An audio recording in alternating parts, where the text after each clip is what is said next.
그런데 지금 문제가 되고 있는 것은 8월 30일에까지가 지금 현재 당대표 임기입니다만은 뭐 황교안 대표는 물러났지만 그래서 그 좀 당을 수습하고 일시적으로 어떤 어려움 속에서 방향도 좀 설정을 하고 노선도 재정립하는 그런 기간을 가져야 하지 않느냐는 차원에서 비대위 체제가 불가피하다. 20일 날 그 최고위에서도 일단 비대위 체제로 가기는 했습니다만은 그러면 비대위원장을 누구로 모실 거냐. 그래서 아마 다선 중진 의원들, 뭐 정진석 의원이라든가 주호영 의원들 좀 정치에 오래 하신 분들은 그래도 지금 김종인만한 비대위원장은 없지 않겠느냐 그런 얘기들이 나오고 일각에서는 또 뭐 조경태 의원이라든가 김태흠 의원들은 지금까지 외부에서도 많이 모셔봤지만 실제로 성공한 애가 없지 않느냐. 그리고 103명이면 적지 않은데 왜 이 주인들을 버리고 외부에서 모셔오느냐. 차라리 조기 전대를 해서 7월 전대를 한다든가 해서 빨리 지도체제를 확립하는 게 낫지 않겠냐.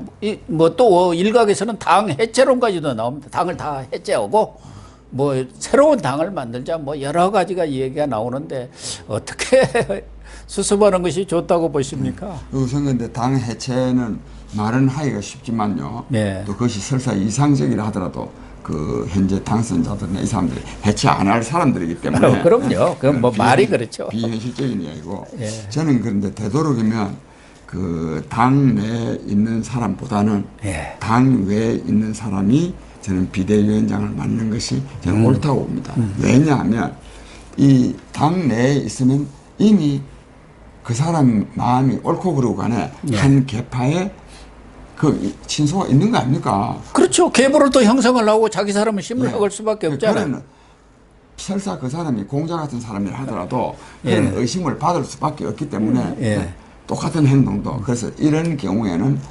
당평의 차원에서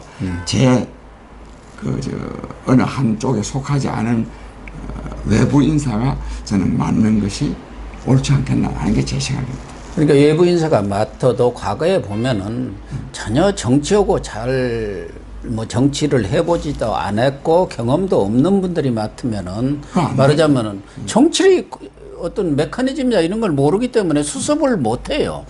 그래서 원회가 있더라도 정치적 경험이 풍부하신 분들이 또 지혜로운 분으로 알려진 분들이 맡는 게 낫지 않겠느냐. 능력도 있고 그래야 카리스마가 있어야 당을 장악해가지고 말하자면 한 몇 개월 내에 당도 수습하고 방향도 설정하고 그러지 않겠습니까? 저는 뭐 그렇다고 봅니다. 또 하나는 이제 원내대표는 아마 5월 초에 103명의 당선자들이 모여서 선출을 하겠죠. 그런데 문제는 당의 간판, 당 대표라고 하지 않습니까? 뭐 그게 외국에서도 뭐 비슷한 겁니다만 그 역시 그 당 간판이 당의 이미지하고 직결이 되거든요. 그런데 지금까지는 통합당이든 전에 한국당이든 새누리당이든 어쨌든 지금 이 통합당의 이미지는 낡고 늙고 꼰대 이미지를 지속적으로 갖고 있는 거예요. 그걸 타파하려면은 정말 과거 양김시대가 40대 기술론을 내세웠던 것처럼 정말 40대나 50대 초반에 젊은 또 참신한 그런 사람으로 당 간판을 세우는 것이 어떻겠느냐. 그런 의견들이 지금 많아요. 굉장히 많죠. 예. 근데 이제 많은데 그건 이미 공지의 사실이고요. 그래야 됩니다. 그래야 되는데 문제는 그거를 자꾸만 남이 만들어준, 제가 그런 걸 많이 해보려고 그랬어요. 몇 년 전에, 4, 5년 전에 많이 찾아도 다니고 했는데 결국은 우선 내공이 있어야 됩니다. 그 사람이. 그렇죠. 그러니까 남이 해준다고 되는 게 아니에요. 아니 전대라는 과정을 거치기 때문에 거기서 자기 내공을 가지고 이기려서 당 대표가 돼야 하는 것이죠. 그래 돼야 되지. 누가 뭐 누구를 한 사람을 보통 키운다 이런 말을 많이 하는데 장기적으로는 키울 수가 있지만 단기적으로는 키워서 어떻게 그건 안 돼. 제가 이걸 많이 경험했어요. 제가 이거 하려고요. 정치 아카데미도 하고. 그러시죠. 새로운 정치 지도자를 뽑아내려고. 근데 프로그램이 제대로 오래 지속이 안 돼서 그런데 하여튼 내공이 좀 있고 부족한 점이 있죠. 예. 부족하더라도 내공이 있고 또 자기가 그런 의지가 있어야 돼요.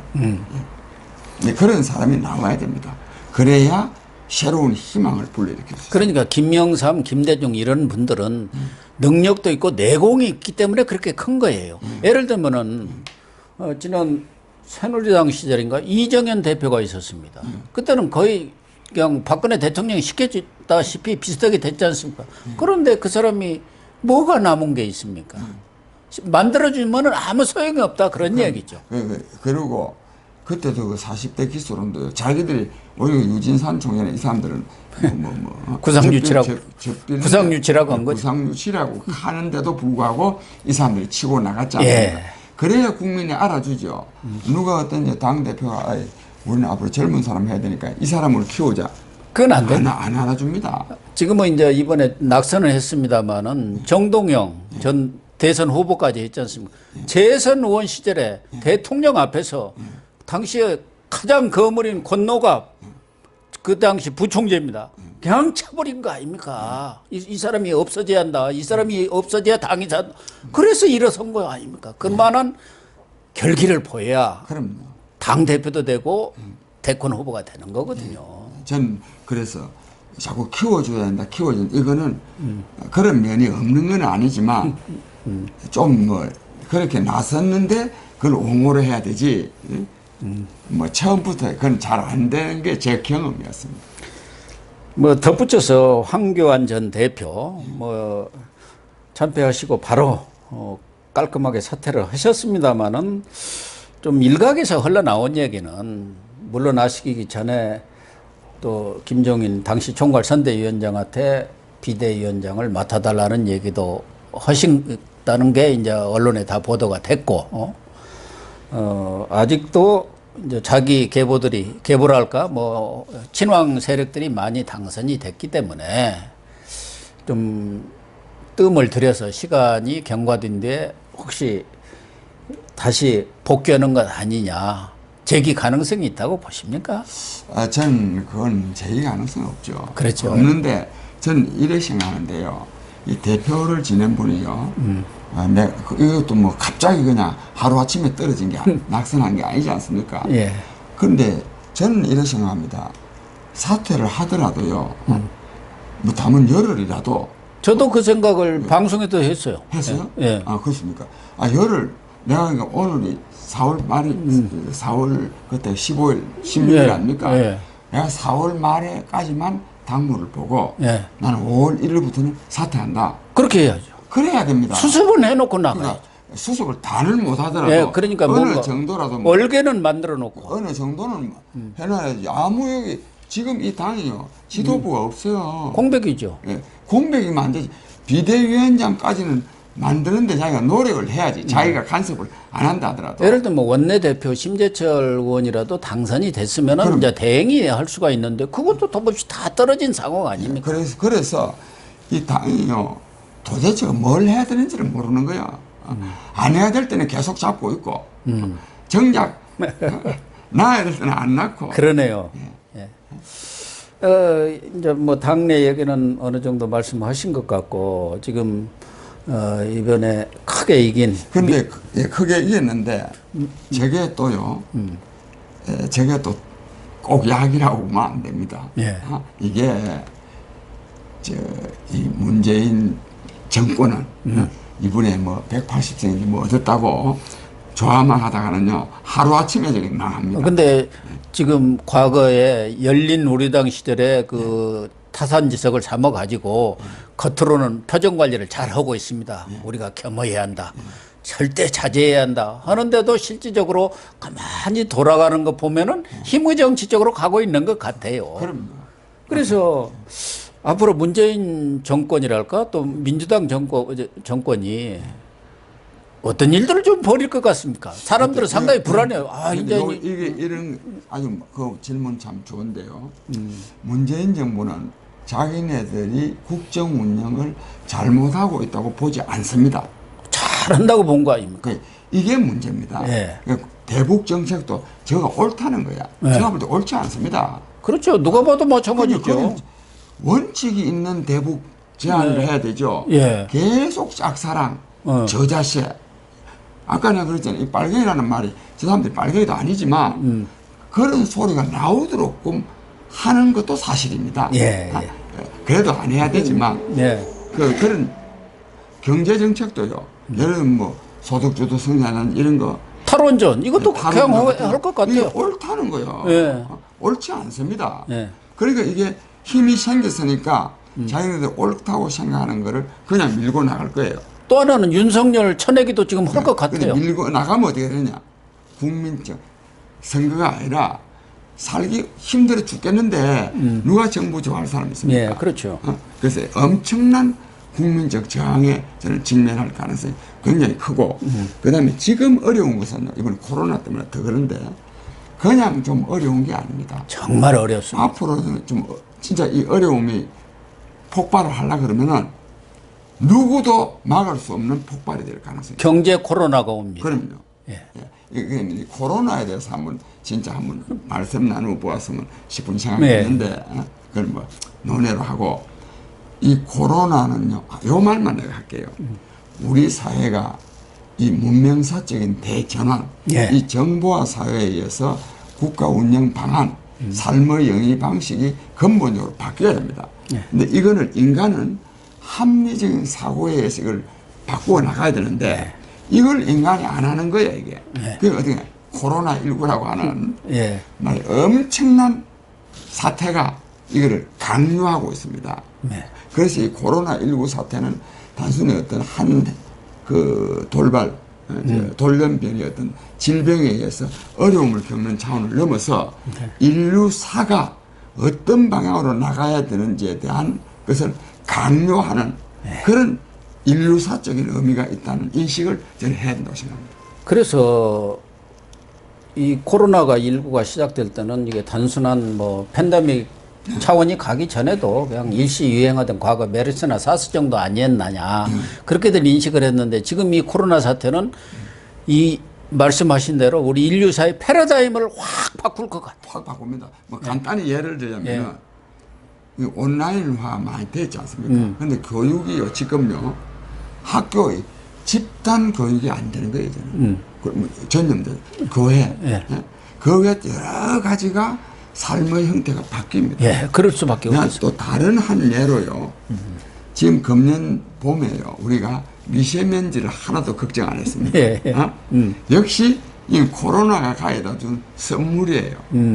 그러네요. 이런 말 하면 될지 안 될지 모르는데 코로나 사태 때문에요. 역설이네요, 역설. 경제 활동이 근데 즉 미세먼지 없으려 그러면은 너무 과잉 생산하지 말라는 거야. 예, 공장 망하고 돌려대고 그러니까 미세먼지가 생기는 거예요.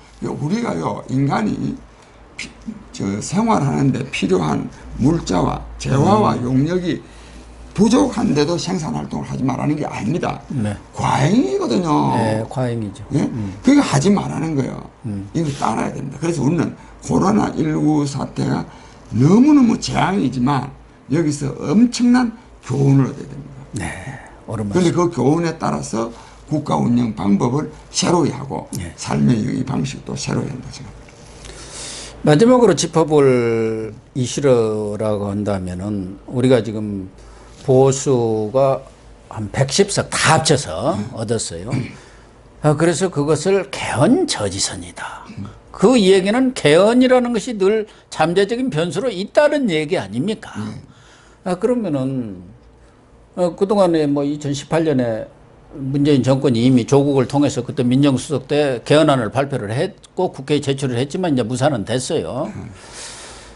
그런데 지금 대선까지는 2022년 3월 9일까지입니다. 그러니까 3월까지니까 한 2년여의 기간이 있기 때문에 어떤 개헌을 할지는 모르겠지만 개헌을 맘만 먹으면 정치권이 얼마든지 할 수 있는 가능성은 있어요. 그 가능성을 어떻게 보세요? 저는 그런데 그 개헌 가능성이 저는 별로 없다고 봅니다. 왜 없다고 보느냐면 개헌 가능성 하는데 전에 왜 이른바 보수 진영에서 비판하는 게 있지 않습니까? 네. 사회주의 헌법 만들려고 한다. 사회주의 헌법이라는 게 그렇다고 이거를 무슨 뭐 사유재산을 없애겠습니까? 시장 경제를 부정하겠습니까? 별로 안 그래도 지금 얼마나 지금 또 사회주의적인 정책을 또 취한다는 비판도 있는데 없고 이걸 하려 그러면 권력 구조의 개편이 들어가야 이게 개헌이거든요. 그렇죠. 권력 구조 개편이. 근데 권력 구조 개편을 저 사람들이 왜 하려고 그러겠어요? 아니 근데 문재인 대통령도 자기는 중임제 이 얘기를 했었거든요. 대통령 5년제 단임 문제점이 많이 드러났기 때문에 자기가 선호하는 것은 직선제 하되 중임제 뭐 이런 얘기는 했었어요. 했는데 저는 또요. 저는 개인적으로요. 뭐 이에 대해서 할 말이 많이 있는데요. 저는 뭐 5년도 지금 보통 레임덕 때문에 그러는데요. 레임덕이 임기 말이기 때문에 정권들이 레임덕이 온 게 아닙니다. 이게 이 정권들이 전부 임기 초에 온 거예요. 그래서 저는 4년 중임제 개인적으로 별로 찬성하지 않는데 우선요 이 개헌 문제는요 다음 정권을 담당할 가능성이 있는 사람들이 굉장한 영향을 미칩니다. 그렇죠. 대권 주자들이 이른바 대권 주자들이 여권 대권 주자가요 마한대 개헌하려고 하겠습니까? 안 하려고지요. 안 하려고 하죠. 예. 안 하려고 하면 국회의원들 그것도 줄 섭니다. 예. 오피스 도고 양쪽이 지금 예를 들면 이번에 누구가 승부를 가늠하기 어렵다고 하면은 이번 결과가 그러면은 개헌이라도 오늘 통해서 개헌은요 대통령이 당선되자마자 1년 안에 하면 돼요. 예?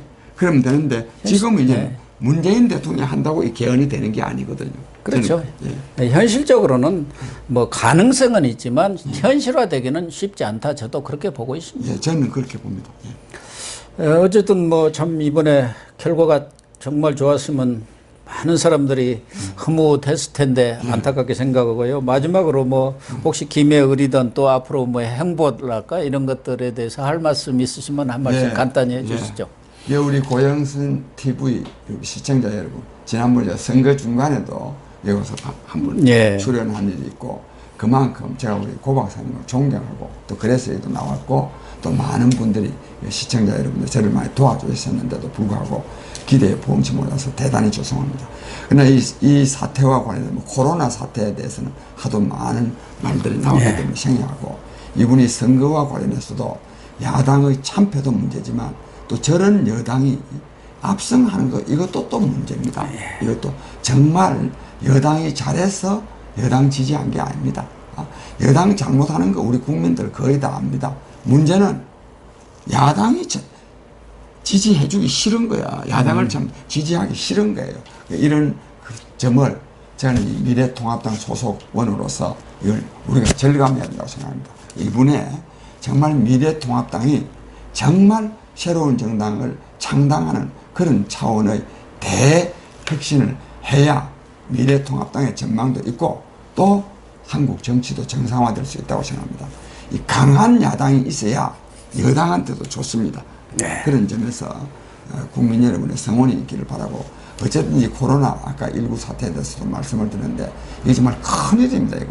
이거 정말 하루빨리 종식돼야 되겠는데 마침 요즘은 뭐 이 확진자 수가 아주 급격하게 줄어지고 있어서 다행스럽게 생각하는데 이 정부에다가만 맡길 것이 아니라 우리 국민 한 사람 한 사람이 말하자면 국민 예방 수칙을 잘 지켜서 뭐 다른 건 놔두고 이 코로나19 사태라도 빨리 좀 우리가 종식될 수 있도록 국민적 힘을 모아 나갔으면 하는 마음 간절합니다. 네, 시청자 여러분, 오늘 장기표 위원장님 나오셔서 정말 문재인 정권뿐만 아니라 통합당에 대해서도 당을 수습하고 재건하는데 정말 귀감이 될 만한 좋은 말씀을 해 주셨다고 생각을 합니다.